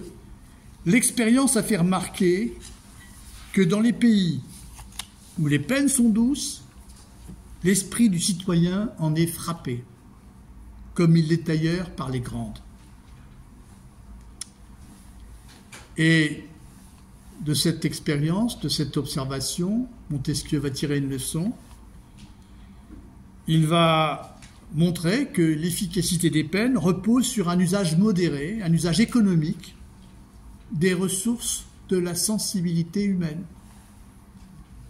D'où cette règle de modération qui est énoncée toujours dans ce chapitre 12 du livre 6, par laquelle je vais terminer la séance, parce qu'elle me semble illustrer de façon exemplaire la pensée de Montesquieu. Je la lis avec vous, ligne 26-31, regardez bien, ligne 26-31, chapitre 12, livre 6.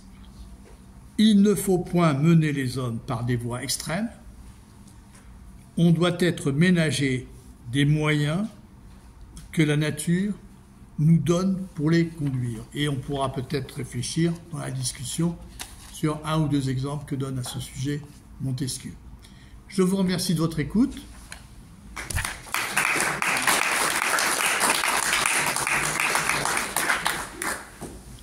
Et je suis à vous pour la discussion.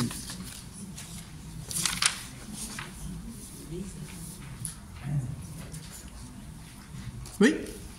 Je fais un petit pas de côté. Quand le dogme chrétien prétend et continue à prétendre que le supplice de Jésus sur la croix a une valeur, qu'il rachète les péchés des hommes, il me semble que c'est directement en lien avec la conception que le supplice du criminel a une valeur, en ce sens qu'il rachèterait son crime en quelque sorte. Donc c'est une conception du passé. C'est-à-dire que Montesquieu n'envisage pas du tout la peine comme ayant une vertu expiatoire. Voilà. Il s'agit de faire expier une faute. Il n'y a pas cette conception moralisatrice de la peine. Alors, il faut que le criminel paye, mais en fait, si vous regardez bien le raisonnement de Montesquieu, il fait tout pour que la peine apparaisse le moins possible une souffrance. Il y a une conception purement économique de la pénalité. Voilà, vous avez perdu l'avantage que vous aviez. Si vous êtes libre, si vous êtes en sûreté, c'est parce que la société vous le permet. C'est parce que la société vous protège. par les lois. Il n'y a pas de liberté sans loi, n'oubliez pas.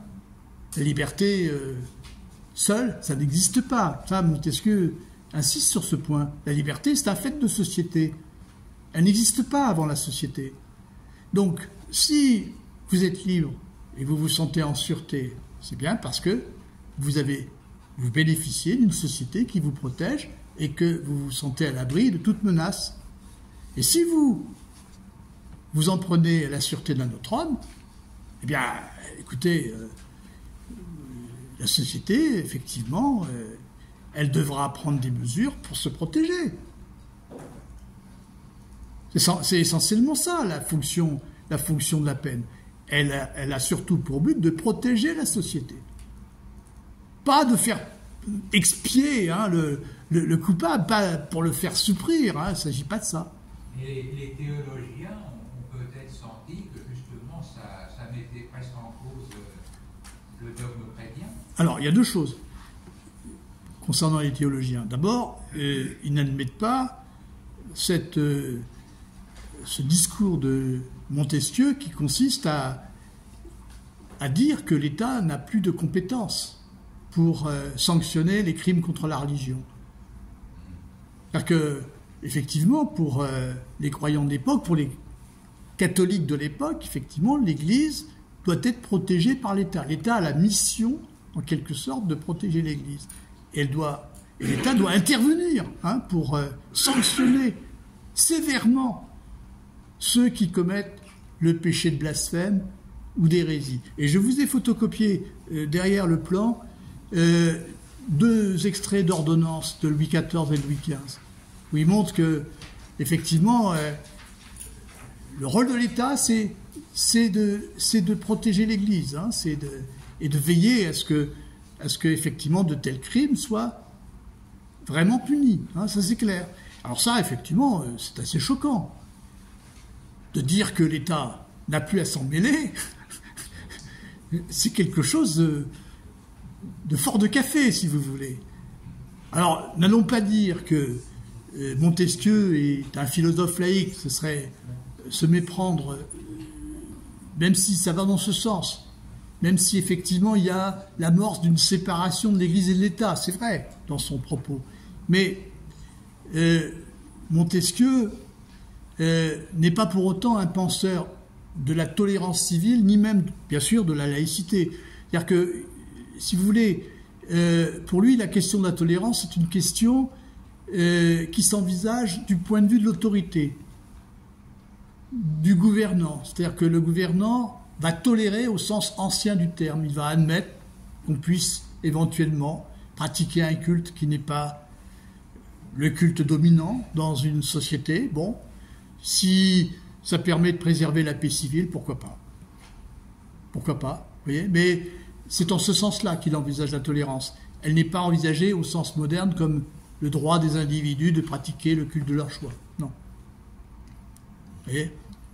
Ça, c'est pas du tout comme ça qu'il l'envisage. Donc, il est, disons, assez traditionnel sur le terrain de la question de la tolérance, mais au fond, son souci, c'est au fond d'essayer de dépassionner les choses, de dépénaliser au maximum finalement cette question, de faire en sorte que les offenses contre le sacré, bon, ma foi, on ne s'en mêle pas. Oui.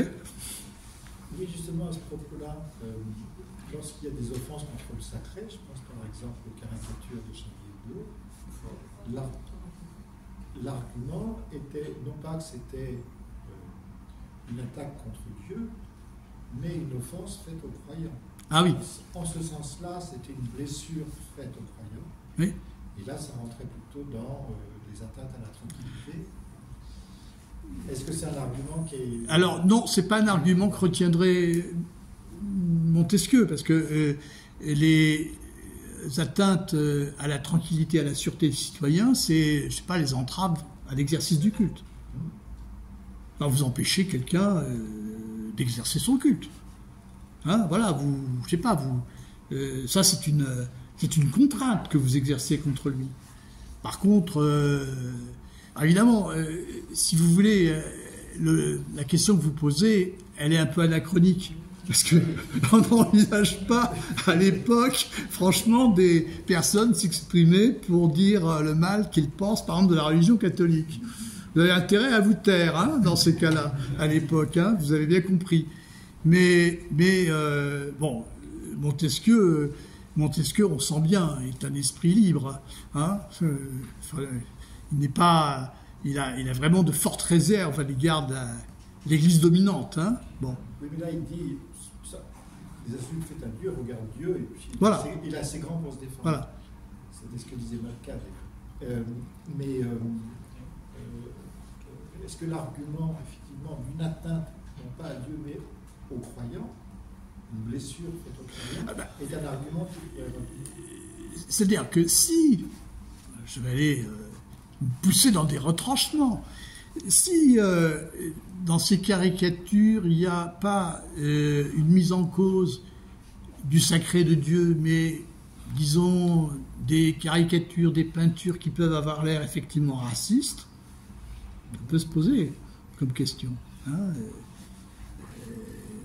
une certaine façon de dépeindre les croyants qui peut apparaître comme une forme d'agression. Bon, la question peut se poser. Hein, on a bien vu que des questions s'étaient posées à propos d'un visuel. Vous voyez, ici, pour les caricatures, c'est pareil. Hein. On peut penser qu'il y a des manières de représenter des croyants qui, alors, à ce moment-là, d'ailleurs, n'ont plus tellement à voir avec la religion, mais beaucoup plus avec une forme, au fond, de logique ségrégative, enfin, de discours raciste, si on peut dire. Vous voyez, bon, ça, voilà ce qu'on pourrait dire, hein, si vous voulez. Mais ce n'est plus de l'atteinte au sacré à ce moment-là, spécialement. Parce qu'on s'en prendre aux croyants, c'est pas s'en prendre ce n'est pas s'en prendre à leur religion. C'est autre chose. Même si, bien sûr, c'est au titre de croyants de cette religion-là qui sont spécialement visés. Donc la question est plus compliquée qu'il n'y paraît. Vous voyez, de ce point de vue-là. Ouais. Bon, mais encore une fois, je ne pense pas que ce débat pouvait avoir lieu à l'époque de Montesquieu. Vous voyez ? Alors, il a, je ne sais pas, vous avez un exemple, il donne un exemple, après le passage que je vous ai lu. Il faudrait déjà que je retrouve mon texte, parce qu'il a dû disparaître dans mes papiers. Oui, bah non, c'est bon, je l'ai. Page 2. Vous voyez, par exemple, un historien de Provence. Regardez bien. C'est ligne 41. Non, 43, pardon. 43. Chapitre 4, livre 12, hein, encore une fois. Un historien de Provence, rapporte un fait qui nous peint très bien ce que peut produire sur des esprits faibles cette idée de venger la divinité. Donc, les fanatiques sont des esprits faibles. Hein. Bon. Un juif accusé d'avoir blasphémé contre la Sainte Vierge fut condamné à être écorché. Alors, l'exemple est intéressant. Un juif est accusé de blasphème. Il est accusé d'avoir blasphémé contre la Sainte Vierge. Or, un juif ne croit pas à la sainteté de la Sainte Vierge. Il y a une confusion. Et confusion. Le blasphème n'a de sens que pour un catholique, un chrétien, pour qui, effectivement, la Sainte Vierge est sainte. Mais pas pour l'adepte d'une autre religion. Première chose. Ensuite, regardez. Des chevaliers masqués, le couteau à la main, montèrent sur l'échafaud et en chassèrent l'exécuteur pour venger eux-mêmes l'honneur de la Sainte Vierge. Et puis il arrête, je ne veux point prévenir les réflexions du lecteur. Ça, c'est tout à fait du Montesquieu. Parfois, il ne va pas jusqu'au bout. Mais à vous de tirer les conclusions que vous voulez. Alors, là encore, il y a tout de même une sacrée confusion. Les chevaliers masqués veulent eux-mêmes se faire justice, venger eux-mêmes Dieu. Qu'il y ait un bourreau qui soit chargé de condamner, de de tuer, de mettre à mort le juif et de l'écorcher, ça ne leur suffit pas. Ils voudraient... Le bourreau, normalement, il est désigné par la puissance publique. Eh bien non, eux, ils voudraient que ce soit eux-mêmes qui vengent la Sainte Vierge. Donc, au fond, pour un fanatique, il n'y a plus de loi qui compte. Il n'y a plus de... qu'il y ait... la justice humaine n'a même plus reconnu les tribunaux humains, même quand ils s'exécutent pourtant une peine contre un blasphémateur, eh bien non, ils n'ont pas de valeur. On va faire nous-mêmes le travail. Vous voyez ? Donc là, c'est-à-dire qu'en fait, le fanatisme aboutit à dissoudre toutes les lois, finalement, à confondre tout. Voilà ce que montre, je pense, effectivement ici le texte. Donc, le fanatique, il prétend venger Dieu, il assassine toujours parce qu'il est investi par la cause absolue. Voilà, ça c'est clair.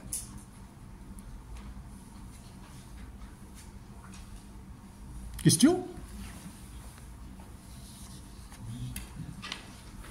On a l'impression qu'il y a un lien mécanique entre la nature du crime et la peine encourue. Est-ce que Montesquieu imaginait des circonstances aggravantes ou atténuantes qui faisaient qu'un même crime aurait pu recevoir des peines différentes? Alors, ça c'est une bonne question, parce que mais un lien mécanique, non, parce que c'est tout de même... Enfin, disons que la loi établit une proportionnalité. Il faut éviter l'arbitraire qui se produisait d'ailleurs avec l'Ancien Régime, où il y avait certes une hiérarchie des peines, mais le juge faisait la loi en quelque sorte. Hein. Il pouvait y avoir des peines extrêmement différentes, alors que pour des crimes qui étaient tout de même assez voisins. Donc ça, c'est une injustice considérable. Et c'est vrai que d'une certaine manière, le fait qu'il y ait une loi qui fixe une proportion entre les crimes et les peines évite cet arbitraire. Maintenant, vous me direz que c'est rigide. Et c'est vrai que le souci de Montesquieu, c'est de lutter contre l'arbitraire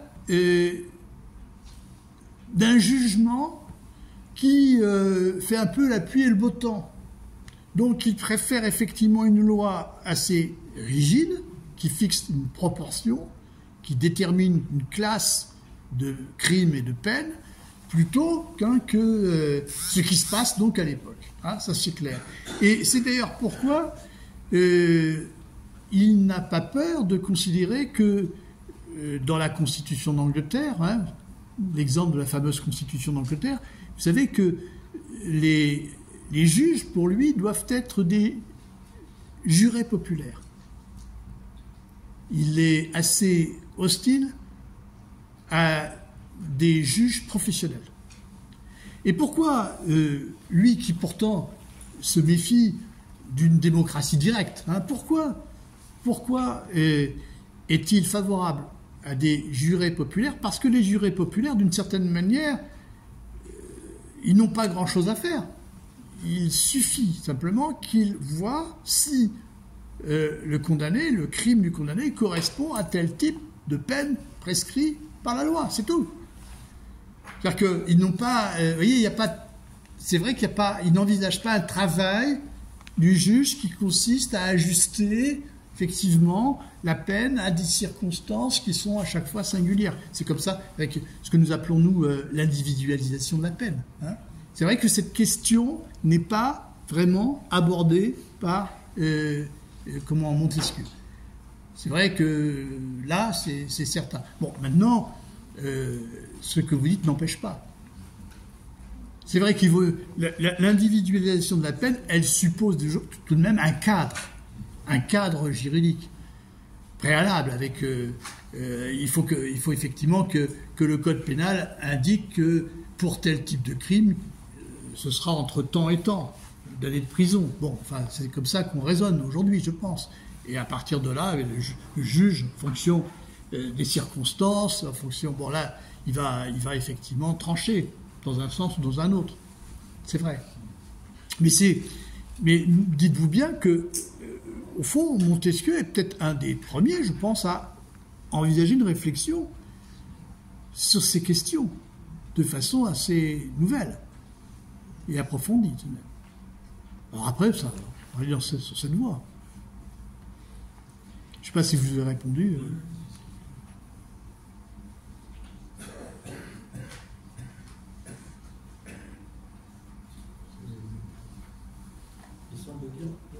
Il semble dire qu'il y a une sorte de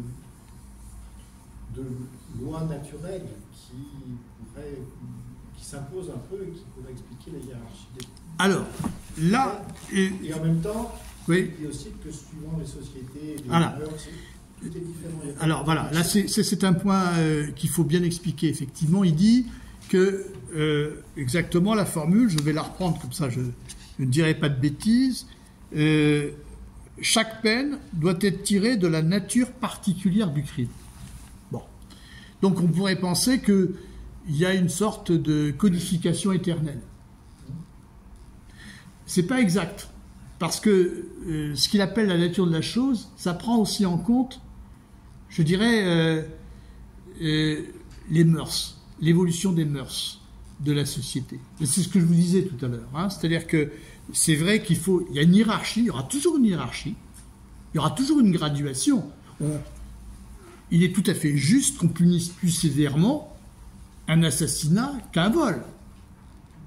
Et ça sera constant.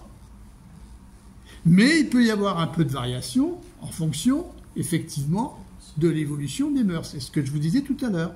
C'est-à-dire que tenir compte de la nature de la chose, ce n'est pas tenir compte d'une sorte de donnée immuable que serait le crime. Hein, c'est aussi tenir compte du rapport, enfin de la manière dont les mœurs aussi envisagent tel type de peine pour ce crime. Hein. C'est pour ça que je vous disais que, bon, la peine de mort n'est pas discutée par lui, c'est vrai, mais il amorce un raisonnement qui fait qu'on peut éventuellement, effectivement, un jour peut-être, remettre en cause cette peine. C'est vrai. C'est vrai, d'autant plus qu'il insiste beaucoup sur l'importance des lois civiles en rapport avec les mœurs, en rapport avec, au fond, les usages, les coutumes, les mœurs d'une société donnée. Donc pour lui, la législation, elle n'est pas suspendue en l'air, elle est toujours en rapport avec des mœurs. Et donc elle tient compte de ces mœurs. Le législateur, il ne légifère pas dans le vide. Voilà. Donc effectivement, les lois pénales, elles ne sont pas éternelles. Elles ne sont pas éternelles. Elles ne sont pas des lois absolues qui valent de la même manière pour toutes les sociétés données, puisque je vous ai dit déjà que effectivement, il faut toujours les penser en rapport avec l'esprit d'un peuple, l'esprit général d'une nation, c'est-à-dire au fond les données particulières d'un peuple, ses mentalités, sa religion, etc. C'est toujours comme ça. C'est-à-dire que là, il y a un petit côté sociologue de Montesquieu, qui est intéressant, qui est nouveau. Et c'est vrai qu'il a une manière, quand il parle aussi de la religion, il en parle quasiment en sociologue. Et là, ça choque. Au fond, bon, évidemment, il fait tout de suite une concession, il y a la vraie religion. Bon, ok, ça je l'ai dit, c'est bon. Maintenant, ce qui lui importe, c'est de réfléchir sur les effets de la religion sur la société. Et il reconnaît qu'elle peut avoir une utilité. Par exemple, il s'oppose à un penseur qui était pourtant un grand croyant, un grand chrétien, un protestant, Pierre Bayle, qui a été d'ailleurs, qui a payé cher son protestantisme devant s'exiler en Hollande, il ne pouvait pas vivre en France. Eh bien, Bayle disait qu'au fond, une société d'athées est toujours possible, parce que l'idée qu'on avait à l'époque, c'était que les athées sont... il est impossible que les athées puissent faire une société parce qu'ils ne croient pas en Dieu. Et quand on ne croit pas en Dieu, on ne peut pas avoir de morale. Je résume, très grossièrement. Eh bien, que dit Pierre Bayle? Ben non, finalement, une société d'athées serait certainement plus viable qu'une société de catholiques. Qui sont persuadés que, au fond, il y a une loi au-dessus, une loi religieuse, une loi sacrée au-dessus de la loi civile, et qui seraient prêts finalement à désobéir à la loi, prétendument pour leur Dieu. Donc effectivement, une société d'athées est tout à fait possible, contrairement à ce que bien des penseurs de l'époque disent de la question. Alors lui, Montesquieu, répond à Bayle, non, la religion a une utilité sociale, elle a du bon. Donc il n'est pas hostile à la religion, mais il en parle d'une manière qui est, au fond, qui n'est pas religieuse. Il s'intéresse uniquement à l'utilité sociale de la religion. Et ça, ce discours-là, c'est tout de même quelque chose qui ne peut que choquer les théologiens. Donc il prépare bien le terrain à l'événement d'une société. Alors il va, oui, on peut dire qu'il va dans le sens d'une laïcisation du droit. Ça, c'est vrai. Ça, c'est vrai, on peut le dire. Mais il ne faut pas trop lui faire dire, parce que il ne pense pas l'État comme... l'État a un rôle à jouer dans la régulation des religions. Enfin, je me suis dit, pour vous dire, pour dépénaliser les crimes contre la religion, c'est quand même fort le café. Ah oui, ça c'est clair. Et là, il y a deux... On peut dire, on parle tout le temps de Voltaire, effectivement, avec son traité sur la tolérance, qui s'est effectivement déployé contre l'intolérance religieuse, contre le fanatisme. Les textes de Voltaire sont célèbres. Il s'est investi considérablement sur cette question avec le procès de Jean Calas. Et puis pas seulement, d'autres procès encore, comme le Chevalier de la Barre. Bon. Mais déjà Montesquieu avant lui. Montesquieu est un petit peu plus âgé. Et d'ailleurs, remarquez que quand Voltaire parle de l'affaire Calas, c'est en 1763, je crois, 64, c'est bien plus tard déjà. Il y a déjà eu une évolution. Montesquieu est beaucoup plus prudent. Même s'il fait preuve d'audace tout de même, parce que dire ce qu'il dit, c'est tout de même bien senti. C'est tout de même assez dangereux, en un sens. Mais il est un pionnier de ce point de vue-là. Alors il ne parle pas, c'est vrai qu'il ne parle pas de cas précis. Il évite de trop en dire. Et on sait que quand on étudie ses cahiers, ses brouillons, ses travaux préparatoires, qu'il était prêt à dire beaucoup plus de choses. Mais qu'il s'est retenu. Donc il avance quand même sur des œufs, marche sur des œufs. Faut pas oublier il a vécu sous la Régence et sous Louis XV. Bon, Louis XV paraît un roi plus ouvert que Louis XIV. Mais tout de même sous Louis XV, il y a des ordonnances qui sanctionnent sévèrement les crimes d'hérésie.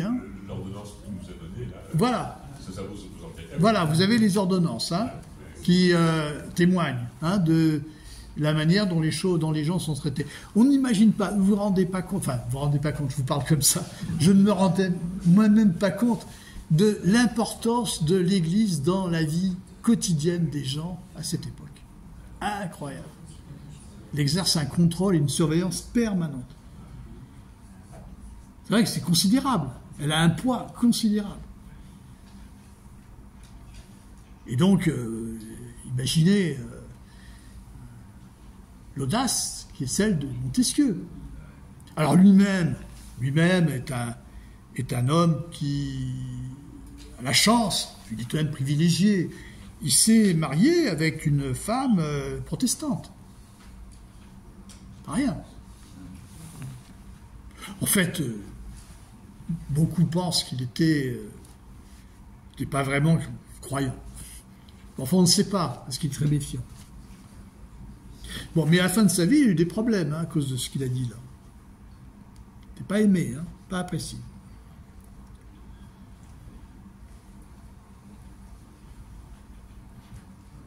Est-ce qu'il y avait une justice particulière pour les enfants à cette époque-là? Non, je ne crois pas. Non. Les enfants n'existent pas. Non, mais c'est un peu provocateur ce que je vous dis. Mais les enfants, l'enfant existe à partir du 19e siècle, j'exagère un petit peu. Mais c'est vrai que les enfants, bon, regardez lui-même, Montesquieu enfant, ses parents ne s'en occupent pas. Bon, c'est des parents privilégiés. Ils le mettent en nourrice avec les petits-enfants du village voisin. D'ailleurs, il commence par parler le gascon avant d'apprendre le français. Il est mélangé. Et bon, les enfants n'ont pas de statut particulier, sauf à partir d'un certain âge, quand ils sont privilégiés, qu'on va les mettre dans certaines écoles, certains instituts. Donc ils subissaient les mêmes peines que les adultes. Il y a déjà au XVIIIe siècle, il y a déjà des mutations. Il y a déjà mais dans la paysannerie, en tout cas, franchement, les enfants s'en occupent à peine. Ça s'élève tout seul avec les autres.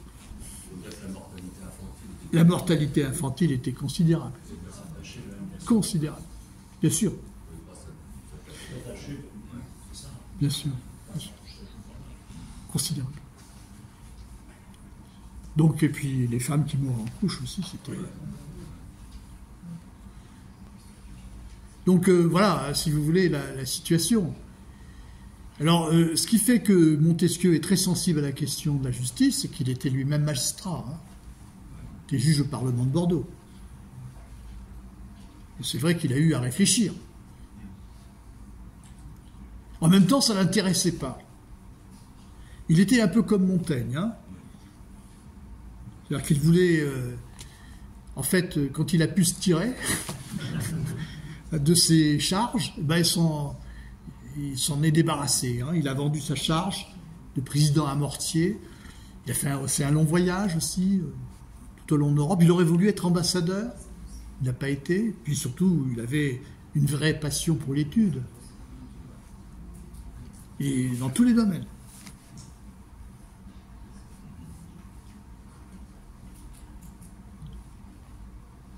Peut-être d'autres questions.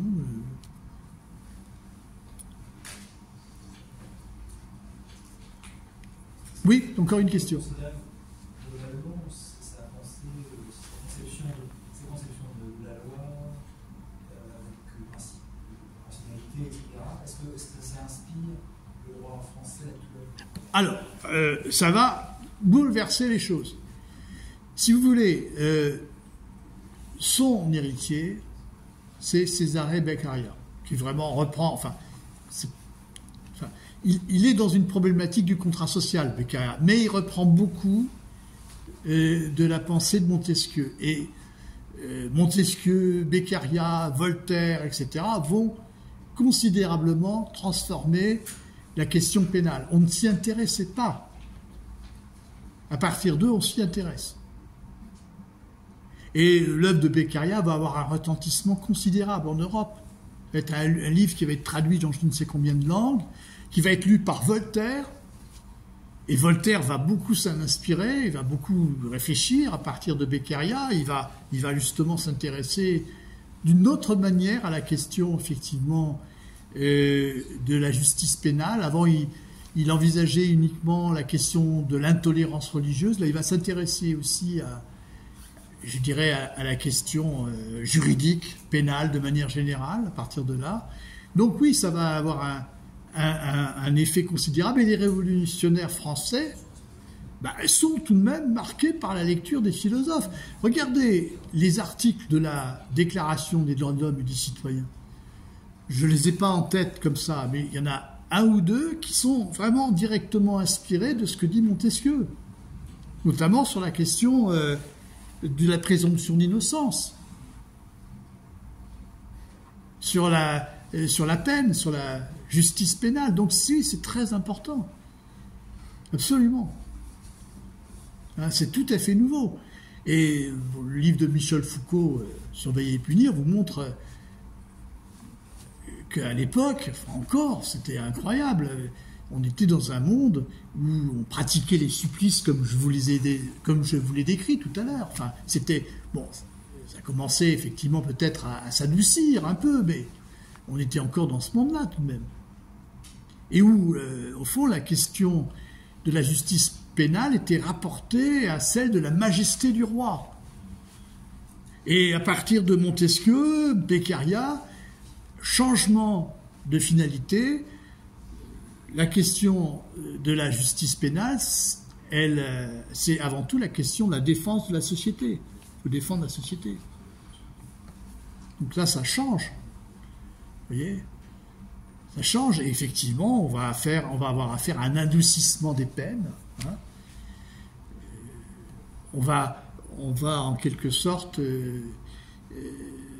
délivrer la pénalité de sa fonction expiatoire, comme elle était pensée auparavant. Ça, c'est quelque chose de même d'important. Et vous voyez qu'à chaque fois que Montesquieu réfléchit sur la pénalité, il réfléchit à la manière un peu d'un économiste. Vous voyez ? C'est en termes de calcul des effets, enfin, il faut que, en quelque sorte, l'individu qui pourrait être tenté par le délit ou le crime fasse un calcul d'intérêt. Et en faisant ce calcul d'intérêt, il fera peut-être un peu céder ses passions qui effectivement l'incitent à tuer, ou à voler. Donc, s'il fait un calcul d'intérêt, vous voyez, on compte sur la rationalité des hommes. Une réflexion sur l'effet contre-productif des peines capitales, fortes. Ça, c'est ce que va dire Beccaria. Effectivement, la peine de mort est une peine cruelle, despotique, qui n'a aucun effet dissuasif, mais au contraire, qui encourage, qui favorise, comment dirais-je, la criminalité. Et Badinter est un héritier de Beccaria, va dans ce sens-là. Bien sûr. Ah ben c'est toujours le même argument. Le déclin à partir de 1980, etc. Mais en fait, l'idée comme ça de supprimer la pétition, c'est Oui, ancien. Oui, tout va foutre le camp si on supprime la peine de mort. En fait, si on regarde les études, enfin les statistiques et puis l'évolution des choses, il y a moins de crimes qu'autrefois. Enfin, en tout cas, la peine de mort n'est pas plus dissuasive qu'elle n'est favorable. Elle n'a pas d'effet vraiment sur la criminalité, enfin, d'après les études qu'on a. Mais disons qu'on a tout de même un peu tendance à s'imaginer à chaque fois que notre société, elle n'a jamais été aussi violente, etc. C'est faux. C'est largement faux. On parle beaucoup plus de la violence. C'est ça qu'on est d'accord.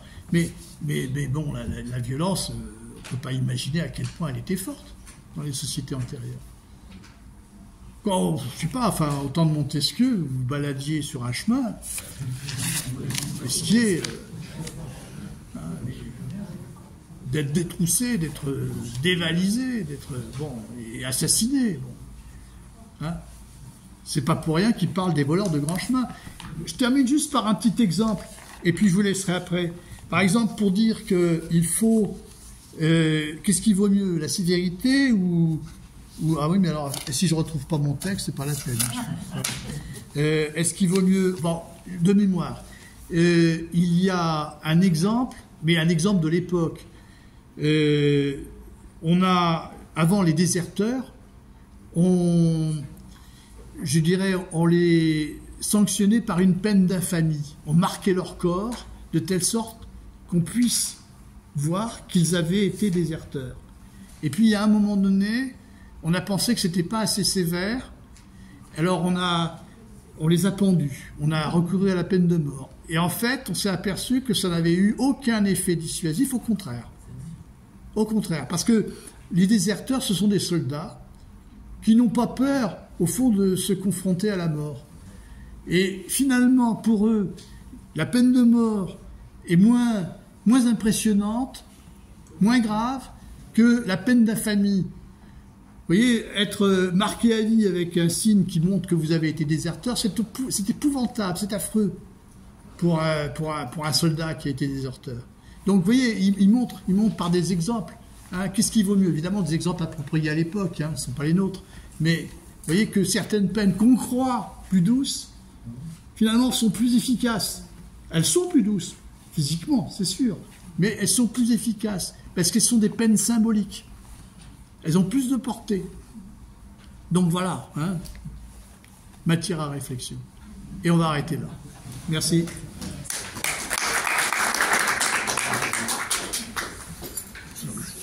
Je ne sais pas comment on fait là.